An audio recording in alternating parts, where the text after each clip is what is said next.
Gaza war rages on as the IDF continues to eliminate key Hamas terror figures and infrastructure, and Hamas continues rocket fire.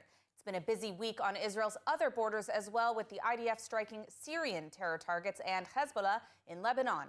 Let's take a look at the latest updates. Ynet reports that Israeli forces continue to intensify operations across multiple fronts, with over 150 Hamas terrorists eliminated in Gaza this week alone.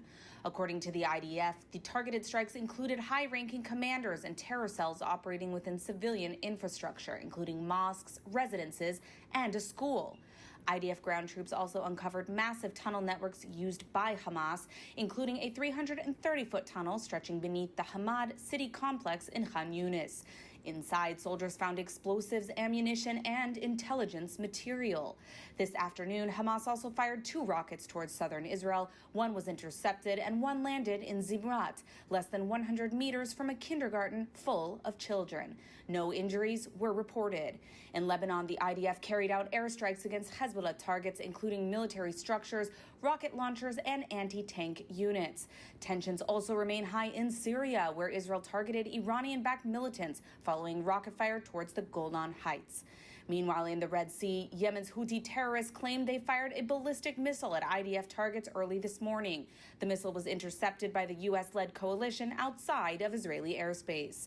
Israeli officials stress the IDF pressure will continue until all hostages are released and Hamas's terror infrastructure is dismantled. And now here to speak with us about the situation in Gaza is Brigadier General Amir Avivi of the IDSF. Brigadier General Avivi, thank you for joining us today. Now, the IDF is continuing strikes in Gaza, but we've also seen a proposal to take land for every hostage harmed. Is this a strategy that can actually yield results in dealing with Hamas? I believe so, because I think that the only thing that Hamas is really deterred about is land. They don't care about people. They don't care about the Gazans. They only care about the land. So if we want to keep our hostages alive and make sure they don't touch them, this is a very, very good way to threaten them. And we should go through with the threat. If they touch any living hostage, Israel should annex areas in the Gaza Strip. And why is this only something being discussed now? I mean, it seems like, based on what you're saying, if this is the only thing that Hamas cares about, why wasn't this something proposed before as a negotiating tactic at the very least? Well, I think that this is due to the change of administration and the policies of President Trump. The moment President Trump talked about relocating the Gazans, the moment he started talking about building something else in Gaza, and even the U.S. taking over Gaza. I think this is really a new reality that enables Israel to pursue new strategies we couldn't do with the previous administration. Well, right now we see that the U.S. is demanding that Egypt take in some of these Gazans, as you mentioned, but of course Egypt is reluctant to do so. They always have been. If they do cave to this demand, what impacts will that have on the IDF operations inside of Gaza? So obviously, when you operate, the less citizens are around, it's easier to operate. So if the Egyptians are willing to absorb hundreds of thousands of Gazans, this is very meaningful. It's also meaningful for the Gazans. I mean, it's unprecedented that in a war zone, people cannot go out. I mean, imagine if in Ukraine, the countries in Europe would have blocked the borders and Ukrainians couldn't go out. Millions of Ukrainians left voluntarily. Nobody should push them outside of Ukraine. They didn't want to be in a war zone. So do the Gazans. The Gazans don't want to be in a war zone. Many of them want to relocate at this stage, and Egypt is blocking them, and this is an inhuman thing to do. They should open the border and let them go out. Absolutely. Now, what is the end goal for Gaza, for Israel now? Is the only security solution essentially a full occupation, or could that even worsen the situation in Gaza? Well, the end game militarily has been defined on the 7th of October, when the state of Israel decided that the goals of war are to eradicate Hamas as a governmental and military entity, to bring back all the hostages and make sure that never again there will be a terror army in Gaza.